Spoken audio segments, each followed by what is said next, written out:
पत्रकार बंधुओं, आज का ये कार्यक्रम विशेष रूप से 84 विधानसभा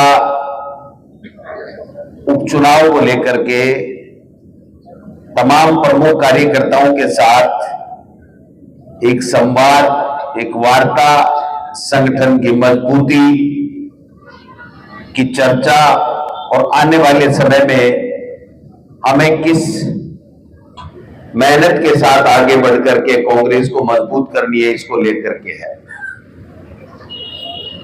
एक विशेष परिस्थितियों में हम ये बैठक कर रहे हैं। जब तक पूरी चीज का खुलासा नहीं होगा, तब तक हर कार्यकर्ता के मन में तरह तरह की शंकाएं रहेंगी, तरह तरह के प्रश्न रहेंगे, और जब तक उन प्रश्नों का उत्तर आपको नहीं मिलेगा, तो आप विधानसभा क्षेत्र के लोगों में, आम लोगों में जाकर के उस बात को पूरी तरीके से स्पष्ट नहीं कर पाएंगे, तो लोग आपसे जुड़ेंगे नहीं, लोग कन्विंस नहीं होंगे, तो फिर आपके साथ वापिस जुड़ेंगे।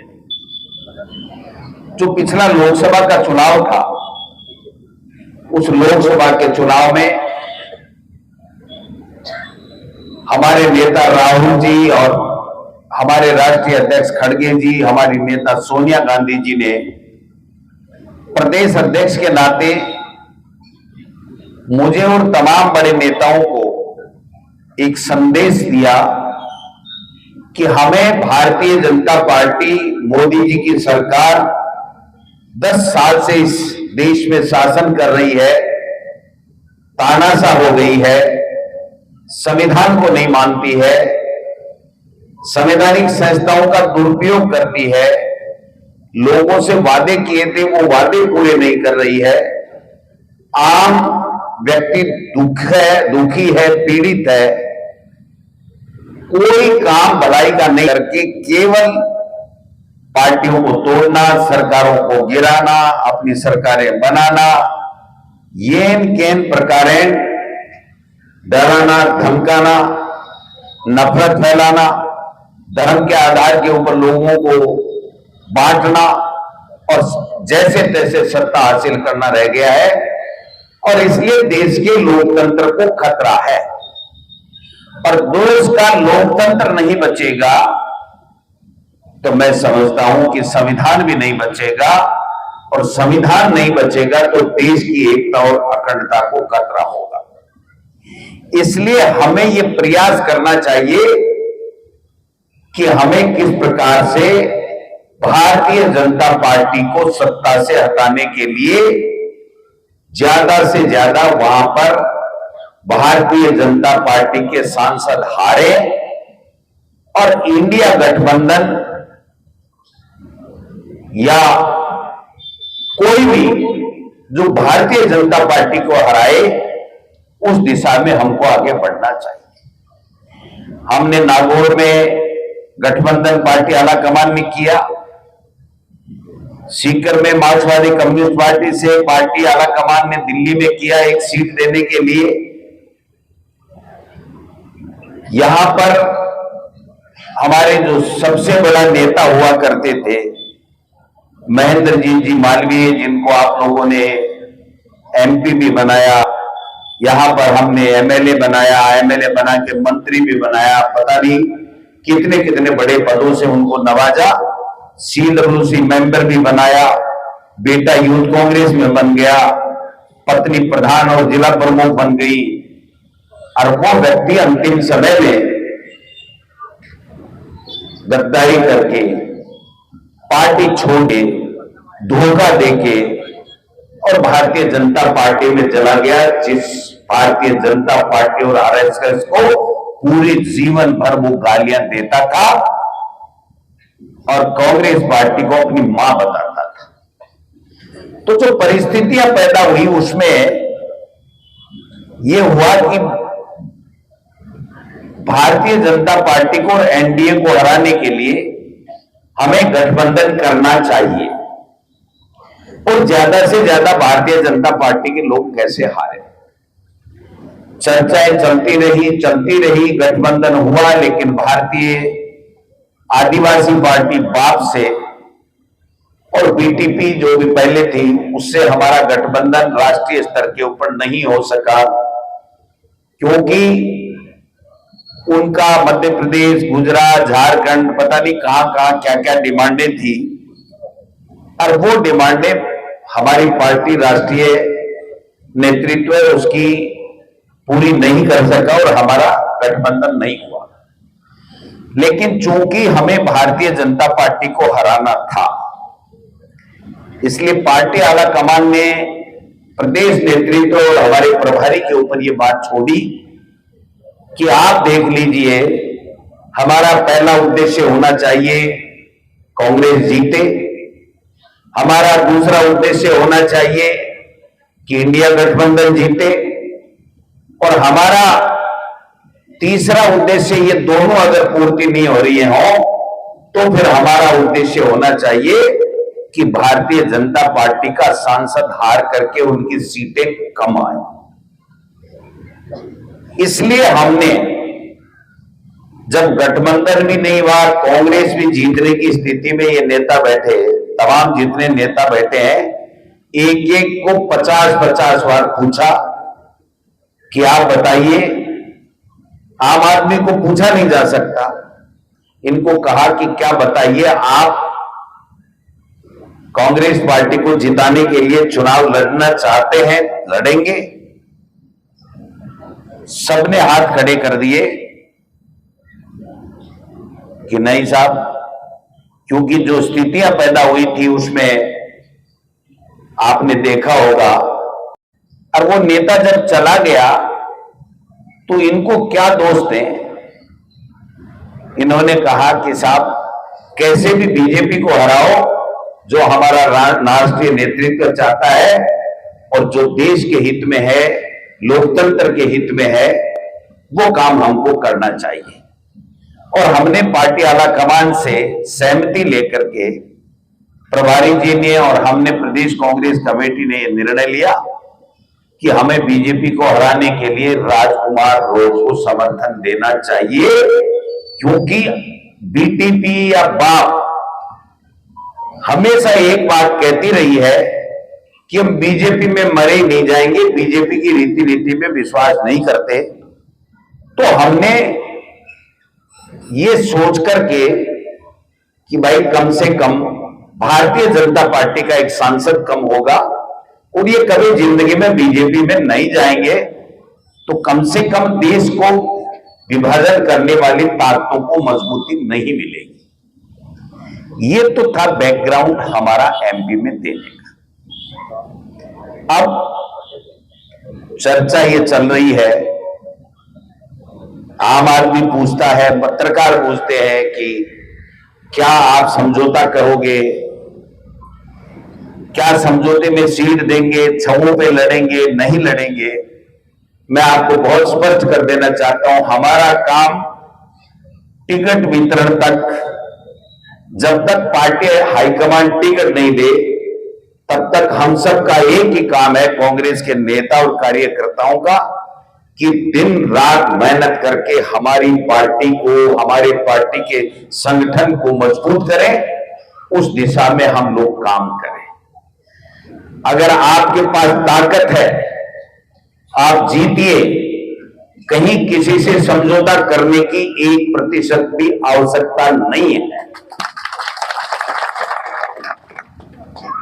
और अगर आप में दम ही नहीं होगा तो भाई साहब आपसे समझौता करने भी कोई नहीं आएगा।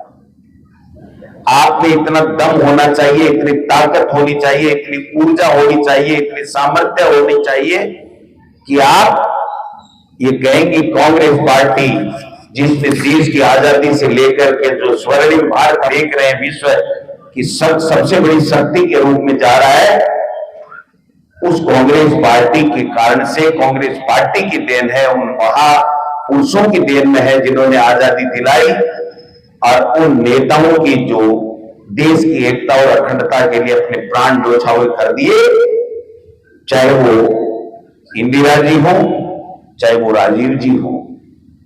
तो ऐसी स्थिति में हमारे पास काम जो प्रमुख काम है कि हमारी पार्टी को मजबूत करें, हमारे पार्टी के संगठन को मजबूत करें, और इस संगठन की मजबूती के लिए हम लोग आपके बीच में आज आए हैं कि हम आपसे चर्चा करके कैसे पार्टी को मजबूत करें, जिससे हमारी पार्टी जो आज पूरी मोदी जी और मोदी जी की सरकार की चूल्हे हिला के रख दी है राहुल गांधी और खड़गे साहब ने, कि आप देखते हैं कि वो लोकसभा और राज्यसभा में हमारे नेता खड़गे साहब और राहुल गांधी जी का सामना नहीं कर पा रहे। अब रहा सवाल 84 का, किसको उड़मा दें, किसको उड़ाना दें। अभी मैं सुन रहा था हमारे नेताओं को, मैं इनका आदर करता हूं, हो सकता है मेरे से वरिष्ठ है, बराबर के भी होंगे, कोई 1-2 साल कम भी होगा, गणेश छोटा है, भगोरा साहब बड़े हैं, अर्जुन बामणिया जी बराबर के हैं, सब आपको ऐसे समझा रहे थे कि ये करना चाहिए, वो करना चाहिए, ये करना चाहिए।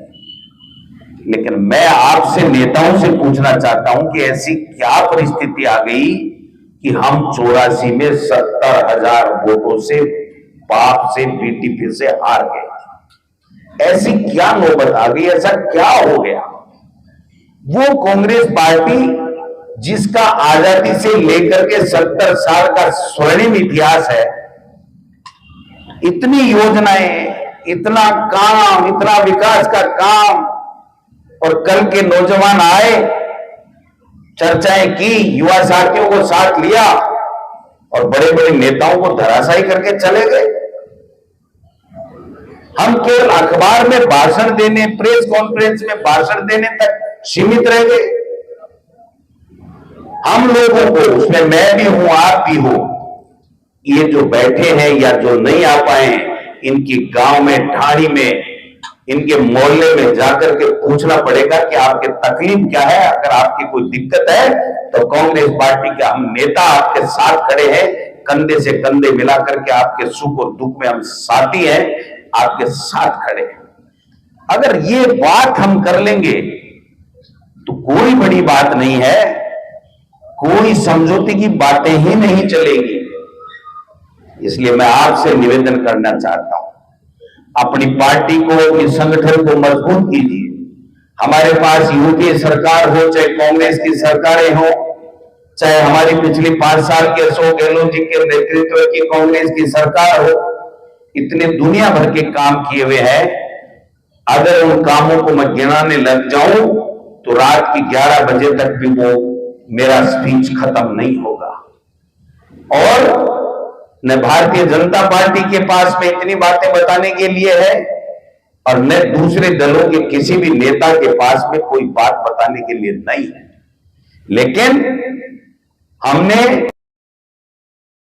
कर ले, नहीं कर ले, भाई साहब ये कर लो, वो कर लो, आप में जरूरत ये होनी चाहिए, हम में जरूरत ये होनी चाहिए, मैं मेरे को भी शामिल करते हुए कह रहा हूं कि साहब फैसला पार्टी वाला कमान का मानेंगे, आएंगे, हम कोई समझौता नहीं करेंगे।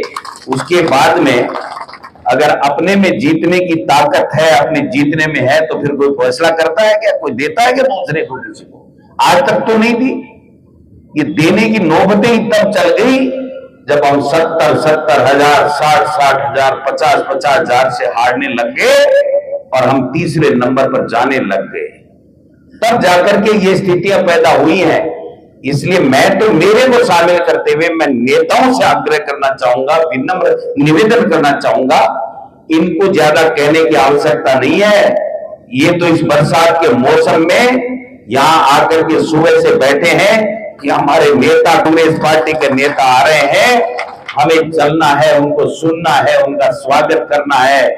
सुधरना हमको है कि हम कैसे लोगों के बीच में जाकर के वापिस वो संबंध स्थापित करें कि कांग्रेस ही कांग्रेस थी, 156 भी कांग्रेस, उससे पहले 160 भी 200 में से कांग्रेस आई थी, और कांग्रेस के अलावा कोई नाम लेने वाला नहीं था। पूरे हिंदुस्तान में बीजेपी की 2 सीटें थी, वो बीजेपी आज शासन में चली गई, वो कल तक कोई बीटीपी बाप कोई दूसरी पार्टी थी नहीं, अस्तित्व नहीं था। वो गुजरात से अपना नाम लेकर के आए और हमारे बीच में से विधायक बन गए, अपनी पार्टी खड़ी करी और वो विधायक बन गए।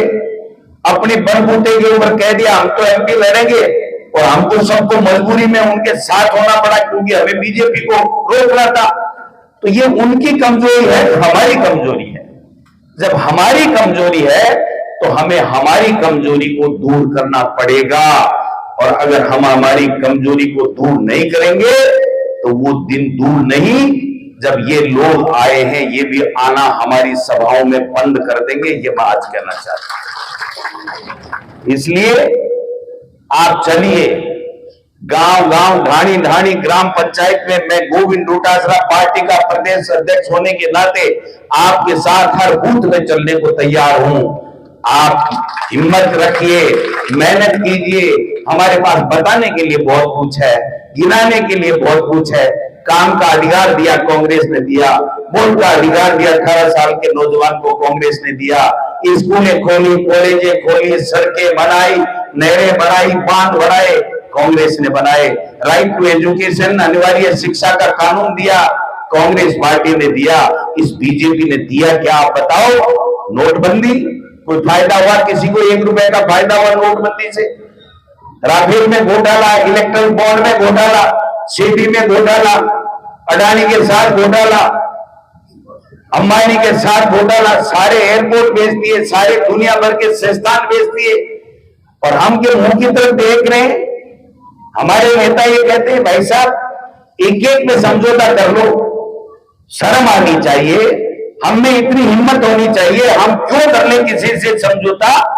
हमारा लक्ष्य होना चाहिए कांग्रेस पार्टी जीते, और हमारा लक्ष्य होना चाहिए भारतीय जनता पार्टी हारे। अगर हम जीतने की स्थिति में है तो किसी से समझौता करने की आवश्यकता नहीं है। आप कह रहे हैं गोविंद डोटासरा जी ये कार्यकर्ता जीत सकता है, इसको टिकट देना है, राहुल गांधी और खड़गे साहब से टिकट लेना गोविंद डोटासरा की जिम्मेदारी है। लेकिन वो हुकूमत तो पैदा करो, वो हिम्मत तो करो। 9 उम्मीदवार, 8 उम्मीदवार, 11 उम्मीदवार, 7 उम्मीदवार, 150 आदमी एक तरफ, 300 एक तरफ, 50 एक तरफ, अच्छे कपड़े सिलाइए। इससे कांग्रेस पार्टी जीत रही है क्या? इससे कांग्रेस पार्टी नहीं जीत रही है। आवेदन करना, टिकट मांगना सबका अधिकार है, लेकिन जब कांग्रेस पार्टी फैसला कर ले कि ये कांग्रेस का उम्मीदवार है तो उसके बाद में पीछे मुड़ के देखने की जरूरत नहीं है। कांग्रेस पार्टी हमारी मां है। इस मां ने जिस फैसला कर दिया, पार्टी आला कमान ने जो फैसला कर दिया, उसके साथ तन मन से लगना चाहिए। हमें बड़ी तकलीफ हुई थी जब हमने छोड़ा था। कांग्रेस पार्टी ने जब एमपी की सीट छोड़ी थी तो बड़ी तकलीफ हुई थी, लेकिन हमारा उद्देश्य था वो मछली की आंख कि मोदी जी को सत्ता से हटाना है।